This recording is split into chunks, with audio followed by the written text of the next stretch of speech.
जय हिंद साथियों, आप सभी का स्वागत करता हूं आप सभी के अपने चैनल एस क्लासेस में। साथियों, आज की इस ताबड़तोड़ क्लास में टॉप लेवल के जीके जीएस के प्रश्नों को लेकर के आए, जो कि आपको इसी क्लास से बहुत सारे प्रश्न डायरेक्ट क्वेश्चन पेपर में देखने को मिलेंगे।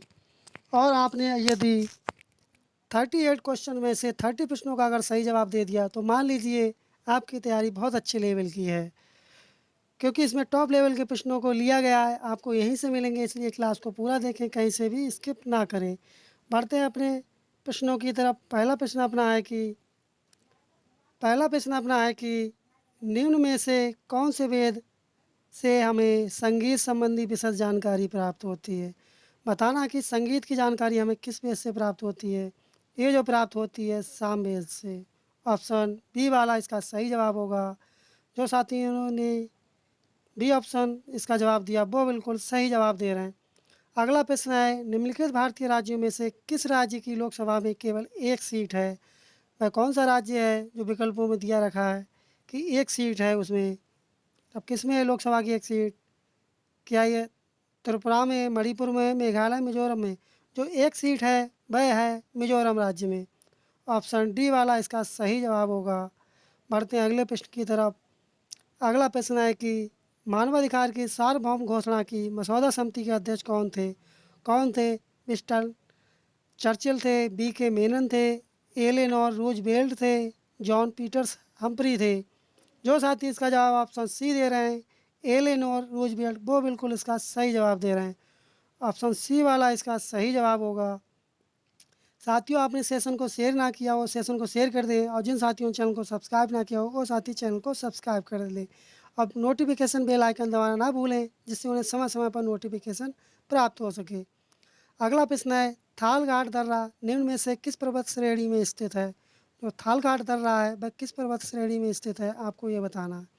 क्या ये पूर्वी घाट में, अरावली में, पश्चिमी घाट में, विंध्याचल में? ये जो दर्रा स्थित है ये स्थित है पश्चिमी घाट में। ऑप्शन सी वाला इसका सही जवाब होगा। जो साथी इसका ऑप्शन सी जवाब दे रहे हैं वो बिल्कुल इसका सही जवाब दे रहे हैं। अगला प्रश्न है कि राजा राम मोहन राय ने निम्न में से किसकी स्थापना की थी। ये किसकी स्थापना की थी? ये स्थापना की थी ब्रह्मा समाज की। ऑप्शन ए वाला इसका सही जवाब होगा। बढ़ते हैं अगले प्रश्न की तरफ। अगला प्रश्न है कि पर्यावरण मित्र ईंधन गैसोहाल किसके मिश्रण से बनता है। आपको बताना जो कि गैसोहाल जो मिक्सचर होता है वह किससे बनता है। क्या पेट्रोल तथा इथेनॉल से, डीजल इथेनॉल से, पेट्रोल डीजल से, या उपरोक्त में से कोई नहीं? जो साथी इसका जवाब ऑप्शन ए पेट्रोल तथा इथेनॉल दे रहे हैं वो बिल्कुल इसका सही जवाब दे रहे हैं। ऑप्शन ए वाला इसका सही जवाब होगा। अगला प्रश्न है साथियों कि आपको इसी क्लास से बहुत से प्रश्न देखने को मिलेंगे, इसलिए क्लास को अंत तक देखें, कहीं से भी स्किप ना करें। क्योंकि इससे पहले जो 17-18 फरवरी 2024 को यूपी पुलिस का पेपर हुआ था उसमें आपको हूबहू उन साइटों से प्रश्न देखने को मिले थे क्वेश्चन पेपर में। आपने वो साइट ना देखे तो वो जा कर के देख लें। सभी साइटों की प्ले लिस्ट बना दी गई है, आप प्लीज़ लिस्ट विजिट करके आप देख सकते हैं, क्योंकि आपको बहुत सारे प्रश्न यहीं से देखने को मिलेंगे। इसलिए आपने वो प्ले लिस्ट ना देखी हो, वो प्ले लिस्ट जा कर के देख सकते हैं। अगला प्रश्न है, अंटार्कटिका का सबसे ऊंचा शिखर कौन सा है। आपको बताना है कि जो अंटार्कटिका है उसका सबसे ऊंचा शिखर कौन सा है। तब कौन सा शिखर है? अल्ब्रुस पर्वत, थॉमस पर्वत, विंसन मैसिव, कास्कुस्को पर्वत? ये जो सबसे ऊंचा शिखर है वह आपका है विंसन मैसिव। ऑप्शन सी वाला इसका सही जवाब हो जाएगा। बढ़ते हैं अगले प्रश्न की तरफ। अगला प्रश्न है, भारतीय संविधान में निम्नलिखित प्रावधानों के अनुसार विधानसभा में अधिकतम सदस्यों की संख्या डैश डैश से अधिक और डैश डैश से कम नहीं होती है। तब कितनी कम नहीं होती है? 330, 300, 500 या 60, 450 या 30, या 450, 400 या 450?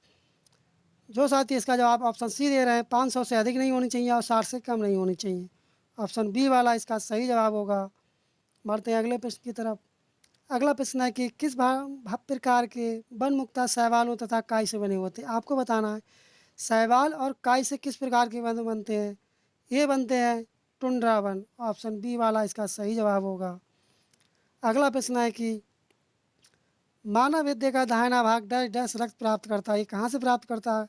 शुद्ध, अशुद्ध, मिश्र या इनमें से कोई नहीं? जो जो दाहिना भाग होता है उसमें अशुद्ध रक्त आता है और जो शुद्ध होता है वो बाएं वाले भाग में आता है। इसलिए इसका जो सही जवाब होगा वह होगा ऑप्शन बी वाला। बढ़ते हैं अगले प्रश्न की तरफ। अगला प्रश्न है कि खानवा का युद्ध किसके बीच लड़ा गया था?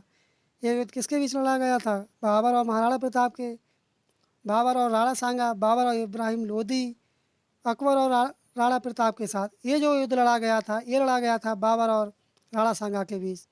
ऑप्शन बी वाला इसका सही जवाब होगा। जिन साथियों ने इसका जवाब ऑप्शन बी दिया वो बिल्कुल सही जवाब दे रहा। साथियों आपको सेशन अगर अच्छा लग रहा हो तो चैनल को सब्सक्राइब कर दें, जिन साथियों ने सब्सक्राइब ना किया हो, और वीडियो को शेयर कर दें और लाइक भी कर दें। अगला प्रश्न है कि सती प्रथा का अंत किस गवर्नर जनरल के कार्यकाल में हुआ था? आपको बताना है कि जो सती प्रथा का अंत हुआ था वह किसके गवर्नर जनरल के काल में हुआ था। इसका किसका कौन गवर्नर जनरल था? ये थे विलियम बेंटिंक। कौन थे? William Bentinck. ऑप्शन बी वाला इसका सही जवाब होगा। बढ़ते हैं अगले प्रश्न की तरफ। अगला प्रश्न है कि निम्नलिखित में से कौन सा रोग आँखों से संबंधित है? मोतियाबिंद भी आँख से संबंधित है, रतौंधी भी आँख से संबंधित है, ट्रेकोमा भी आँख से संबंधित है। तब कौन सा ठीक हो जाएगा? तब इसका सही जवाब हो जाएगा ऑप्शन डी वाला। ये सभी रोग आँखों से संबंधित हैं। अगला प्रश्न है कि निम्नलिखित में से किसे भारत के ग्रैंड ओल्ड मैन के नाम से जाना जाता है? ये किसे जाना जाता है? ये जाना जाता है दादा भाई नौरोजी के लिए। ऑप्शन ए वाला इसका सही जवाब होगा साथियों। बढ़ते हैं अगले प्रश्न की तरफ। अगला प्रश्न है विद्युत सेल में किस प्रकार की ऊर्जा निहित होती है? रासायनिक ऊर्जा, यांत्रिक ऊर्जा, वैद्युत ऊर्जा, स्थिर ऊर्जा। विद्युत सेल में जो ऊर्जा निहित होती है वह होती है रासायनिक ऊर्जा। ऑप्शन ए वाला इसका सही जवाब होगा। साथियों यांत्रिक ऊर्जा को विद्युत ऊर्जा ऊर्जा में कौन बदलता है? ये इसका जवाब आपको कमेंट बॉक्स में बताना है। अगला प्रश्न है कि किसी कैदी को न्यायालय के समक्ष प्रस्तुत करवाने के लिए निम्न में से कौन सी रिट न्यायालय आदेश की आवश्यकता पड़ेगी? तो कौन सी रिट की आवश्यकता पड़ेगी? उत्प्रेक्षण, अधिकार परीक्षा, बंदी प्रत्यक्षीकरण, परमादेश। तब इसका जो सही जवाब होगा वह होगा बंदी प्रत्यक्षीकरण। ऑप्शन सी वाला इसका सही जवाब होगा। बढ़ते हैं अगले प्रश्न की तरफ। अगला प्रश्न है कि वायुमंडल की वार्षिक तापमान वृद्धि को क्या कहते हैं? क्या कहते हैं? इसे कहते हैं ग्लोबल वार्मिंग। ऑप्शन बी वाला इसका सही जवाब होगा। साथियों आपको क्लास अगर अच्छी लग रही हो तो जिन साथियों ने चैनल को सब्सक्राइब ना किया वो साथी चैनल को सब्सक्राइब कर दे और वीडियो को लाइक कर दे। हमें तभी मोटिवेशन मिलता है जब कोई चैनल सब्सक्राइब करता है और वीडियो को लाइक करता है। इससे उत्साह बढ़ता है हमें कि हम और वीडियो बनाएं अच्छी अच्छी। अगला प्रश्न है कि सापेक्षता का सिद्धांत किसने विकसित किया था? आपको बताना जो सापेक्षता का सिद्धांत था ये किसने विकसित किया था? ये किया था अल्बर्ट आइंस्टीन ने। ऑप्शन डी वाला इसका सही जवाब होगा। बढ़ते हैं अगले प्रश्न की तरफ। अगला प्रश्न है कि करोड़ों मल्लेश्वरी किस खेल से संबंधित है? ये आपकी संबंधित है भारोत्तोलन से। ऑप्शन बी वाला इसका सही जवाब होगा। अगला प्रश्न है भारत के नियंत्रक एवं महालेखा परीक्षक कैग जिसे कहते हैं की नियुक्ति कितने वर्षों के लिए की जाती है? 2 वर्ष के लिए, 4 वर्ष के लिए, 6 वर्ष के लिए, 5 वर्ष के लिए। इसकी जो नियुक्ति की जाती है 6 वर्ष के लिए की जाती है। ऑप्शन सी वाला इसका सही जवाब होगा। और साथियों राज्यसभा के सदस्यों की नियुक्ति कितने वर्ष के लिए की जाती है? इसका जवाब आप कमेंट बॉक्स में बताएं। अगला प्रश्न है कि यूनेस्को का मुख्यालय कहाँ स्थित है? आपको बताना है। इसका मुख्यालय कहाँ स्थित है आपको पता होगा। इसका मुख्यालय पेरिस में स्थित है।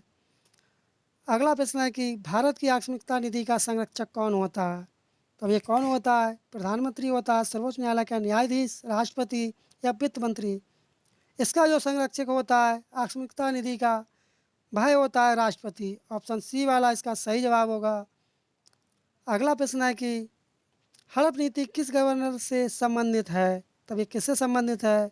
ये संबंधित है डलहौजी के से। ऑप्शन सी वाला इसका सही जवाब होगा। बढ़ते हैं अगले प्रश्न की तरफ। अगला प्रश्न है ज्वालामुखी पर्वत माउंट सेंट हेलेंस कहाँ स्थित है? आपको बताना ये कहाँ स्थित है। संयुक्त राज्य अमेरिका में, अर्जेंटीना में, चिली में या फिलीपींस में। ये जो स्थित है ये स्थित है संयुक्त राज्य अमेरिका में। ऑप्शन ए वाला इसका सही जवाब होगा।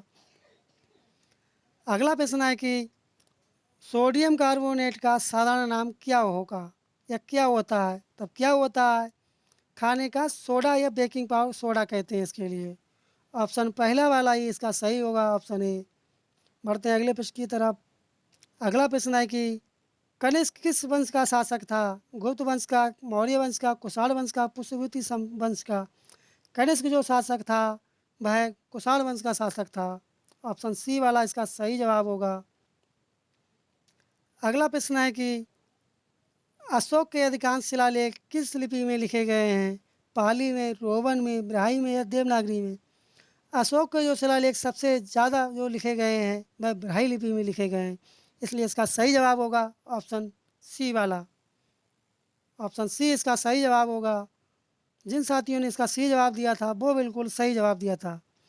लद्दाख में पाया जाने वाला यूरेनियम एक उदाहरण है। जो लद्दाख में यूरेनियम पाया जाता है वह किसका एग्जाम्पल है आपको बताना है।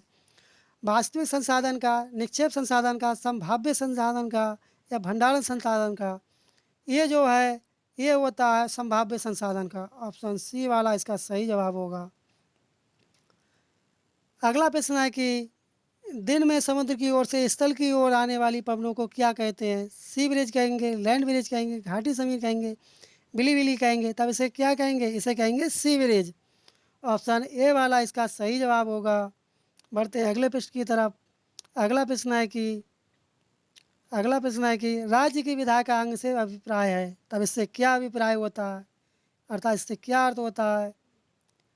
सर्वोच्च न्यायालय के न्यायाधीश, कानून लागू करने के लिए उत्तरदायी नौकरशाह, नागरिकों द्वारा निर्वाचित प्रतिनिधि? ऑप्शन सी वाला इसका सही जवाब हो जाएगा। बढ़ते हैं अगले प्रश्न की तरफ।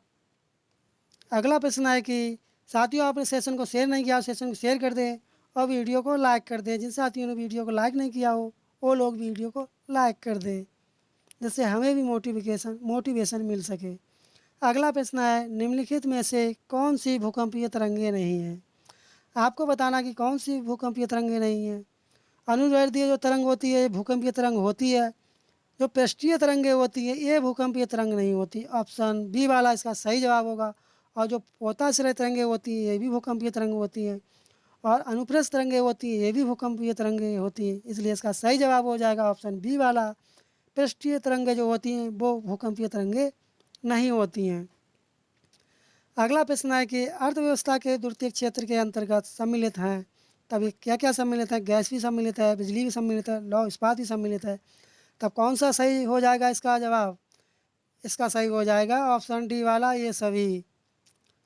अगला प्रश्न है कि उत्तर प्रदेश का सबसे पूर्वी जिला कौन सा है? गोरखपुर है, देवरिया है, चंदौली है, बलिया है? जो उत्तर प्रदेश का सबसे पूर्वी जिला है वह आपका है बलिया जिला। और बिहार और उत्तर प्रदेश की सीमा पर लगा हुआ जिला कौन सा है? वह भी जिला आपका बलिया है। ये भी प्रश्न कई बार पूछा जा चुका है। अगला प्रश्न है कि एक संचार मार्ग जो डेटा को एक जगह से दूसरी जगह को स्थानांतरित अर्थात ट्रांसफ़र करता है वह कहलाता है? लिंक कहते हैं, नोड कहते हैं, मीडियम कहते हैं या टोपोलॉजी कहते हैं? तब इसे क्या कहेंगे? एक मीडियम कहेंगे। अगला प्रश्न है कि माई एक्सपेरिमेंट्स विद ट्रूथ के लेखक कौन है? इस पुस्तक के लेखक कौन है आपको बताना है। अरस्तू हैं, विंस्टन चर्चिल हैं, जेम्स मॉरिस हैं, महात्मा गांधी हैं? ये जो पुस्तक लिखी गई है ये महात्मा गांधी के द्वारा लिखी गई है। ऑप्शन डी वाला इसलिए इसका सही जवाब होगा। आपने इसका क्या जवाब दिया कमेंट बॉक्स में बताएं। और साथियों आपने 38 सवालों में से कितने सवालों का सही जवाब दिया कमेंट बॉक्स में बताएं, और आपका स्कोर क्या रहा कमेंट बॉक्स में अवश्य बताएं। ताज महोत्सव किस महीने में मनाया जाता है आपको बताना है। जनवरी में मनाया जाता है, फरवरी में, मार्च में या अप्रैल में? ये जो मनाया जाता है ये मनाया जाता है फरवरी महीने में। ताज महोत्सव जो होता है वह फरवरी महीने में मनाया जाता है, इसलिए ऑप्शन बी वाला इसका सही जवाब होगा। अगला प्रश्न है कि निम्नलिखित में से किस देश की मुद्रा रियाल नहीं है? कुवैत की मुद्रा रियाल नहीं होती है, कतर की मुद्रा रियाल है, ओमान की भी रियाल है और सऊदी अरब की भी रियाल, लेकिन आपके कुवैत की मुद्रा रियाल नहीं है। इसका जवाब आपको कमेंट बॉक्स में बताना कि कुवैत की मुद्रा क्या है। अगला प्रश्न है शिमला समझौता किन दो देशों के मध्य हुआ था? आपको बताना कि जो शिमला समझौता हुआ था वह किन दो देशों के बीच हुआ था? भारत नेपाल, भारत श्रीलंका, भारत पाकिस्तान या भारत चीन के साथ? ये जो समझौता हुआ था, ये हुआ था भारत और पाकिस्तान के बीच हुआ था। और ये किस सन में हुआ था, आपको ये कमेंट बॉक्स में बताना ये किस सन में हुआ था। साथियों ये लास्ट प्रश्न था। साथियों आपको सेशन कैसा लगा? अगर सेशन को अच्छा लगा हो तो जिन साथियों ने वीडियो को लाइक ना किया हो, वीडियो को लाइक कर दें। और जिन साथियों ने चैनल को सब्सक्राइब ना किया हो, वो साथी चैनल को सब्सक्राइब कर दें। मिलते हैं जल्दी नेक्स्ट क्लास में, तब तक के लिए धन्यवाद। जय हिंद, जय भारत।